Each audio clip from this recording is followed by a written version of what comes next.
Bihar sir पर सर्वोच्च न्यायालय सुप्रीम कोर्ट का बहुत ही शानदार फैसला आया है। आज उसी को डिस्कस कर रहे हैं। कल्पना करिए अगर एक दिन अचानक 65 लाख मतदाता, जी हां पूरे 65 लाख लोग बिहार की मतदाता सूची से बाहर कर दिए जाएं और जब चुनाव का समय आए या उससे पहले ही और वो अपनी मतदाता सूची में अपना नाम चेक करते हैं तो पता चले कि उनका नाम तो वोटर लिस्ट में है ही नहीं। यह कोई काल्पनिक डरावना सपना नहीं था, बल्कि बिहार में विशेष गहन पुनरीक्षण मतदाता सूची का, जिसे हम स्पेशल इंटेंसिव रिवीजन इन बिहार कह रहे हैं, सर कह रहे हैं, के दौरान यही वास्तविकता बनी। और अब भारत के सर्वोच्च न्यायालय ने एक ऐतिहासिक फैसला दिया है आज 22 अगस्त 2025 को, जिसने न केवल बिहार बल्कि पूरे भारत के लोकतंत्र की दिशा तय कर दी है। इस वीडियो में हम विस्तार से समझेंगे कि बिहार सर का विवाद क्या है और यह क्यों इतना बड़ा मुद्दा बन गया, और सुप्रीम कोर्ट ने क्या क्या आदेश दिए हैं और कौन से कानून और संवैधानिक प्रावधान इनसे जुड़े हुए हैं, और अंततः यह फैसला आम नागरिकों, राजनीतिक दलों और लोकतंत्र के लिए क्यों ऐतिहासिक है। मेरा नाम आशीष जैन है और मैं संस्थापक हूं दून लॉ मेंटर का, जहां हम आपकी तैयारी करवाते हैं न्यायिक सेवा परीक्षाओं की और सहायक अभियोजन अधिकारी परीक्षाओं की। तो चलिए आज के सेशन को स्टार्ट कर रहे हैं। सबसे पहले हम मामले की पृष्ठभूमि को समझते हैं। जहां तक मामले की पृष्ठभूमि का सवाल है, यह मामला है एसोसिएशन फॉर डेमोक्रेटिक रिफॉर्म्स बनाम भारत निर्वाचन आयोग, ये केस का नाम है, और रिट सिविल याचिका दायर हुई है और उसका नंबर भी मैं आपको बता दे रहा हूं 640/2025, और इसके साथ साथ कनेक्टेड मैटर्स जो भी हैं। इस फैसले की जो ऑर्डर की कॉपी अगर आपको चाहिए तो वो मैं आपको डिस्क्रिप्शन में या कहीं कमेंट सेक्शन के अंदर आपको प्रोवाइड कर दूंगा, उसका लिंक आप वहां से वो ले सकते हैं। बिहार विधानसभा चुनाव 2025 से पहले निर्वाचन आयोग ने विशेष गहन पुनरीक्षण यानी कि special intensive revision of voter list, जिसको हम बिहार सर के नाम से जानते हैं, वो किया, और रिपोर्ट्स के मुताबिक लगभग 65 लाख मतदाताओं को मतदाता सूची से बाहर कर दिया गया, ड्राफ्ट मतदाता सूची से बाहर कर दिया गया। कुछ लोगों को मृतक दिखाया गया, कुछ को प्रवासी बताया गया और कई के नाम किसी और ही कारण से बाहर निकाल दिए गए। यही विवाद इस याचिका का कारण बना और मामला सर्वोच्च न्यायालय तक पहुंचा। अब हम बात कर रहे हैं कि सर्वोच्च न्यायालय ने आज इस मामले में पीछे क्या हुआ वो भी हम समझेंगे, मगर आपको यह जानना बहुत जरूरी है कि आज 22 अगस्त 2025 को सर्वोच्च न्यायालय ने क्या फैसला सुनाया, उसके बारे में बात करते हैं। न्यायमूर्ति सूर्यकांत और न्यायमूर्ति जयमाल बागची की पीठ ने आज निम्नलिखित महत्वपूर्ण आदेश दिए, जिसमें जो पहला है वो ऑनलाइन आवेदन और आधार की मान्यता से रिलेटेड था, जिस पर कोर्ट ने स्पष्ट शब्दों में कहा कि जिन लोगों का नाम ड्राफ्ट मतदाता सूची से हटाया गया है वो अब ऑनलाइन आवेदन कर सकते हैं, और आवेदन करते समय अब वो आधार कार्ड के साथ भी अपना आवेदन कर सकते हैं। पहले निर्वाचन आयोग आधार को एक वैध दस्तावेज नहीं मान रहा था, उस पर सुप्रीम कोर्ट ने यह कहा है कि अब आधार कार्ड भी एक वैध दस्तावेज होगा आवेदन करने के लिए। अपनी जो भी दिक्कतें हैं, अपना नाम पुनः जुड़वाने के लिए मतदाता सूची में, और ऑफलाइन नहीं, अब आप ऑनलाइन भी उस पर उनकी वेबसाइट पर अप्लाई कर सकेंगे। आवेदन के साथ आधार कार्ड या फिर चुनाव आयोग द्वारा बताए गए जो अन्य 11 दस्तावेज है उसमें से कोई भी दस्तावेज दिया जा सकता है। और एक और महत्वपूर्ण बात कि भौतिक आवेदन करना अनिवार्य नहीं है, फिजिकल एप्लीकेशन डालना अब जरूरी नहीं है, आप ऑनलाइन भी आवेदन कर सकते हो अपना नाम दोबारा जुड़वाने के लिए। आपके पास वो दस्तावेज होने चाहिए, आधार कार्ड या जो बाकी के जो दस्तावेज बताए उनमें से कोई हो, तो अब आप अप्लाई कर पाएंगे ऑनलाइन। ये सबसे महत्वपूर्ण निर्देश है आज के फैसले का 22 अगस्त 2025 का, कि अब आधार आधारित पंजीकरण हो पाएगा। जिनको भी आपत्तियां हैं, जिनका भी नाम हटाया गया है, वो अपना नाम दोबारा से मतदाता सूची में जुड़वाने के लिए आधार का उपयोग कर सकते हैं। और दूसरी बात, सर्वोच्च न्यायालय ने बूथ लेवल एजेंट्स की जिम्मेदारी के बारे में बोली। कोर्ट ने कहा कि बिहार में लगभग 1.6 लाख बूथ लेवल एजेंट काम कर रहे हैं और इस पर सुप्रीम कोर्ट ने आदेश दिया कि राज्य के सभी 12 मान्यता प्राप्त राजनीतिक दल अपने बूथ लेवल एजेंटों को निर्देश दे कि वो जिन मतदाताओं के नाम ड्राफ्ट मतदाता सूची से बाहर किए गए हैं उनकी मदद करें ताकि उनके नाम दोबारा से मतदाता सूची में जोड़े जा सकें। और एक और महत्वपूर्ण निर्देश सर्वोच्च न्यायालय ने आज दिया, वो पावती रसीद के बारे में दिया, एक्नॉलेजमेंट रिसीट के बारे में दिया। कोर्ट ने यह निर्देश दिया है कि बूथ लेवल अधिकारी हर फॉर्म या आपत्ति लेने पर रसीद देना अनिवार्य होगा बूथ लेवल ऑफिसर को। किसको देना होगा? जो अप्लाई कर रहा है, जो आवेदन कर रहा है, जो अपनी आपत्ति दर्ज करवा रहा है मतदाता, या फिर जो नया अपना नाम जुड़वाना चाह रहा है, वो उसको जब भी वो फॉर्म भरेगा तो जो बूथ लेवल अधिकारी होगा वो उसको एक पावती रसीद देगा यानी कि एक्नॉलेजमेंट रिसीट देगा। कोर्ट ने यह कहा कि इससे यह सुनिश्चित होगा कि किसी मतदाता का आवेदन या आपत्ति गुम या अनदेखी न हो। और सुप्रीम कोर्ट ने जो चौथा बिंदु आज के महत्वपूर्ण निर्देशों में दिया, वो बाहर किए गए मतदाताओं की सूची के प्रकाशन के बारे में किया। वो ये था, आपको पता ही है कि पिछली हियरिंग पर सर्वोच्च न्यायालय के सामने इलेक्शन कमीशन ने ये बोला था कि जिन मतदाताओं के नाम बाहर किए गए हैं हम उनके नाम नहीं प्रकाशित करेंगे। तो इस पर सुप्रीम कोर्ट ने तब आदेश दिया था कि आपको प्रकाशित करना होगा, और उस पिछले आदेश के एवज में इलेक्शन कमीशन ऑफ इंडिया ने जिन भी लोगों के नाम बाहर किए गए थे उनके नाम प्रकाशित कर दिए थे। तो उसी के बारे में ये अगला बिंदु है।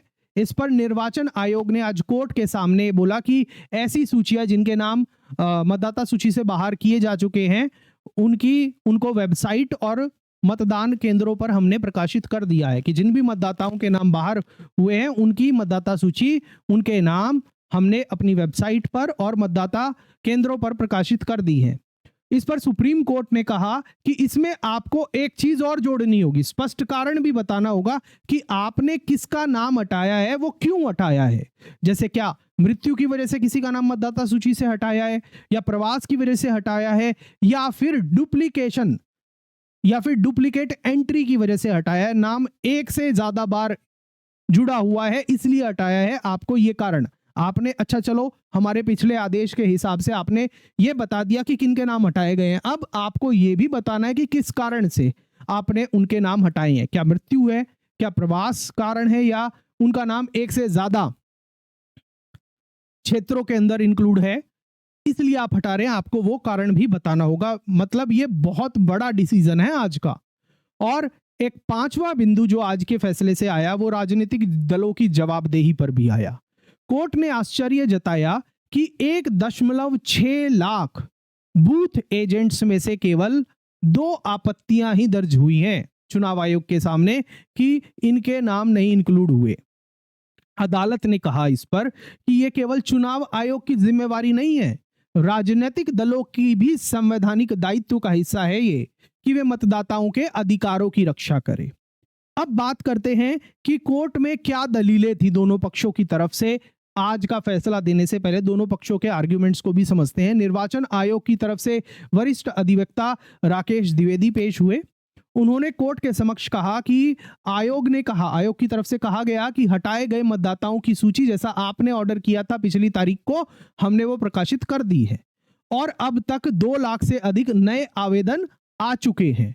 और तीसरा, उनका आरोप ये था कि जो राजनीतिक दल बिहार सर के ऊपर सवाल उठा रहे हैं वो केवल राजनीतिक लाभ के लिए डर का माहौल बना रहे हैं। और इसमें याचिकाकर्ताओं की तरफ से जो वकील थे, कपिल सिब्बल, डॉक्टर अभिषेक मनु सिंघवी, प्रशांत भूषण, गोपाल शंकर नारायणन, वृंदा ग्रोवर आदि, उन्होंने कहा कि बाहर काम कर रहे प्रवासी मजदूरों के लिए ऑफलाइन फॉर्म भरना कठिन है।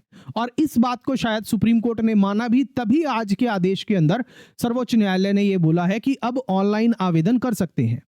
और याचिकाकर्ताओं की तरफ से यह भी आरोप लगाया गया कि आधार कार्ड को एक ऐसा अकेला दस्तावेज है जिसको मानक दस्तावेज नहीं माना है, दस्तावेज स्वीकार ही नहीं किया जा रहा है, वैध दस्तावेज स्वीकार ही नहीं कर रहा है।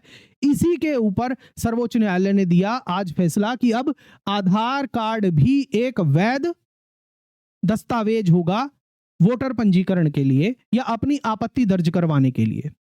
और एक और बात कही गई कि कई बूथ लेवल अधिकारी आपत्तियों की रसीद नहीं देते हैं, और उदाहरण दिया कि राष्ट्रीय जनता दल जैसी जो पार्टी है उसके पास केवल आधे विधानसभा क्षेत्रों में ही बूथ लेवल एजेंट्स हैं, तो ऐसे में मतदाता, लाखों मतदाता प्रभावित हो सकते हैं। तो ऐसी स्थिति में हम क्या कर सकते हैं? इस पर जो सुप्रीम कोर्ट की इन दलीलों पर सुप्रीम कोर्ट की क्या प्रतिक्रिया है उसको भी आपको समझना जरूरी है। अदालत ने कहा कि अनुच्छेद 326 हर नागरिक को मत देने का अधिकार देता है और इस अधिकार को सीमित करना लोकतंत्र के विरुद्ध है। और न्यायालय ने स्पष्ट शब्दों में कहा कि समावेश यानी कि इंक्लूजन ही सामान्य नियम है, और जबकि बाहर निकालना यानी कि एक्सक्लूजन दुर्लभ अपवाद होना चाहिए। कि यही बात बोली है, आप समझिएगा कि बहुत बड़ा फैसला और बहुत बड़ी टिप्पणी आई है आज सर्वोच्च न्यायालय की तरफ से। सर्वोच्च न्यायालय ने कहीं ना कहीं ये कह दिया है कि मतदाता सूची में नाम इंक्लूड करना, उसका समावेश करना मतदाताओं का एक सामान्य नियम होना चाहिए। किसी मतदाता का नाम बाहर निकालना वो सिर्फ अपवाद की तरह हो सकता है, एक्सेप्शन की तरह हो सकता है, आप उसको मेन रूल नहीं बना सकते। और अब हम यहां पर बात करेंगे इसमें कौन कौन से कानून इस पूरे मुद्दे के अंदर इन्वॉल्व है, क्या कानूनी संदर्भ है, उसको भी समझना जरूरी है। सबसे पहले इसमें जन प्रतिनिधित्व अधिनियम 1950 की जो धारा 21 उपधारा 3 है वो बेहद इंपॉर्टेंट है। वो उसके अनुसार निर्वाचन आयोग के पास मतदाता सूची को संशोधित करने की शक्ति है। और एक चीज और है, लेकिन यह जो शक्ति है वो संवैधानिक मूल्यों जैसे कि समानता, न्याय और निष्पक्षता जैसे संवैधानिक मूल्यों से बंधी है। और एक और प्रावधान जो हम यहाँ पर आपको ध्यान देना है वो है अनुच्छेद 326 जो मतदान का अधिकार देता है, वोट का अधिकार देता है, सार्वभौमिक वयस्क मताधिकार। 18 वर्ष से ऊपर के हर नागरिक को मत देने का अधिकार है। ये लोकतंत्र का मूल स्तंभ है। सुप्रीम कोर्ट ने ऑनलाइन आवेदन और आधार जैसे दस्तावेज स्वीकार करके इस अधिकार को आज और मजबूत किया है। आपको क्या लगता है, सुप्रीम कोर्ट ने आपके वोटिंग के अधिकार को और मजबूत किया है या नहीं किया है? कमेंट सेक्शन के अंदर जरूर बताइएगा। और अभी तक यहां तक वीडियो देख रहे हैं, अच्छा लग रहा है तो लाइक करके जरूर शेयर करिएगा और सब्सक्राइब भी करिएगा। अब बात करते हैं आगे, आज के परिप्रेक्ष्य में जो भी फैसला आया है सर्वोच्च न्यायालय का उसका विश्लेषण करते हैं, इसके क्या मायने हैं। सबसे पहली बात, मतदाताओं के लिए आज के फैसले के क्या मायने हैं। अब वो आसानी से ऑनलाइन अपना नाम मतदाता सूची में जोड़ सकते हैं और प्रवासी मजदूरों और दूर दराज रहने वाले लोगों के लिए ये एक राहत की खबर है। और दूसरी, अब हम बात करेंगे राजनीतिक दलों के लिए आज के फैसले में क्या है। अब राजनीतिक दलों की भी जिम्मेदारी आज के फैसले में तय की गई है, वे निर्वाचन प्रक्रिया की अनदेखी नहीं कर सकते। और तीसरा, निर्वाचन आयोग के लिए आज फैसले में क्या है, उन निर्वाचन आयोग के लिए है कि वो बूथ लेवल अधिकारी को जवाबदेह बनाएंगे और आधार और अन्य दस्तावेजों को समान मान्यता देंगे। और लोकतंत्र के लिए, डेमोक्रेसी के लिए आज के फैसले का क्या महत्व है। बड़े पैमाने पर मतदाताओं का बहिष्कार या उनका मतदाता सूची से बाहर निकलना अब रुक सकेगा। संदेश साफ है, मत देने का अधिकार संवैधानिक गारंटी है, कोई उपहार नहीं है। अब आगे बढ़ने से पहले मैं आपसे एक सवाल पूछना चाहूंगा, क्या आपके अनुसार मतदाता सूची में नाम जोड़ने के लिए सिर्फ आधार कार्ड ही पर्याप्त होना चाहिए, या फिर जो चुनाव आयोग ने और 11 दस्तावेज भी मांग रखे हैं वो भी होने चाहिए? जब हम आज की तारीख के अंदर अपने बैंक अकाउंट से हर चीज से हम आधार को लिंक कर रहे हैं, तो क्या सिर्फ आधार कार्ड ही पर्याप्त नहीं होना चाहिए? और उसी आधार कार्ड को अब तक एक वैध दस्तावेज नहीं माना गया था। आज के फैसले के बाद ही सुप्रीम कोर्ट के फैसले के बाद ही अब आधार एक वैध दस्तावेज है अपनी आपत्ति दर्ज करवाने के लिए, अपना वोटर आईडी कार्ड में नाम जुड़वाने के लिए। तो आप मुझे ये बताइए कि क्या सिर्फ आधार कोई वैध दस्तावेज नहीं होना चाहिए, बाकी हो ना हो कोई दिक्कत नहीं, आधार तो सबसे इंपॉर्टेंट होना चाहिए या नहीं होना चाहिए? कमेंट सेक्शन के अंदर जरूर बताइएगा।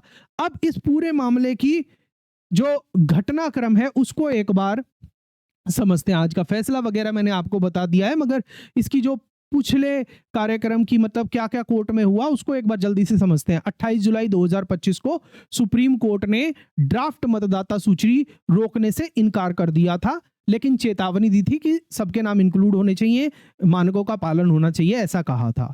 फिर 6 अगस्त 2025 को एडीआर ने यानी कि एसोसिएशन फॉर डेमोक्रेटिक रिफॉर्म्स ने आरोप लगाया कि चुनाव आयोग ने जानकारी छुपाई है। और फिर 11 से 13 अगस्त तक याचिकाकर्ताओं की दलीलें सुनी गई और 14 अगस्त को अदालत ने आदेश दिया कि हटाए गए नामों की सूची और कारण सार्वजनिक किए जाएंगे। तो उसके बाद अभी इलेक्शन कमीशन ऑफ इंडिया ने, बिहार इलेक्शन कमीशन ने वेबसाइट पर नाम डाल दिए हैं कि जिनके नाम बाहर किए गए हैं और उनके नाम क्यों हटाए गए हैं। और आज का फैसला 22 अगस्त 2025 का जो आदेश है वो क्या कहता है? ऑनलाइन आवेदन मान्य होगा, आधार कार्ड और अन्य दस्तावेज स्वीकार्य होंगे और राजनीतिक दलों की भी जिम्मेदारी तय की गई है। अब हम अंत में अपने निष्कर्ष की तरफ चलते हैं कि बिहार सर के मामले में सुप्रीम कोर्ट का आदेश सिर्फ एक तकनीकी फैसला नहीं है, बल्कि एक लोकतांत्रिक संदेश भी है। लोकतंत्र समावेश पर चलता है, बहिष्कार पर नहीं। और लाखों मतदाताओं को हटाना केवल त्रुटि नहीं बल्कि लोकतंत्र पर प्रहार सा लगता है। डिजिटल और पारदर्शी प्रक्रिया से यह सुनिश्चित हुआ कि मत देने का अधिकार हर नागरिक का अटल अधिकार है। इसी के साथ जो हमारा ये सेशन है वो कंप्लीट होता है। यह था बिहार सर पर सुप्रीम कोर्ट का आज का ऐतिहासिक फैसला और उसका पूरा विश्लेषण। अब मैं आपसे जानना चाहता हूं, क्या आपको लगता है कि सुप्रीम कोर्ट ने सही संतुलन बनाया है या निर्वाचन आयोग पर और कड़े आदेश होने चाहिए थे? अपनी राय कमेंट सेक्शन के अंदर जरूर बताइएगा। और अगर आपको यह वीडियो ज्ञानवर्धक लगा हो, चैनल को लाइक शेयर सब्सक्राइब करिए और वीडियो को हाइप जरूर करिएगा और दोस्तों के साथ भी शेयर करिएगा। और अगर आप न्यायिक सेवा परीक्षाओं की, सहायक अभियोजन अधिकारी परीक्षाओं की तैयारी कर रहे हैं तो आप हमारी ऐप दून लॉ मेंटर से हमारे कोर्सेज के अंदर एनरोल कर सकते हैं। मिलते हैं हम आपसे नेक्स्ट वीडियो के अंदर। अपनी फीडबैक जरूर दीजिएगा। Thank you. जय हिंद।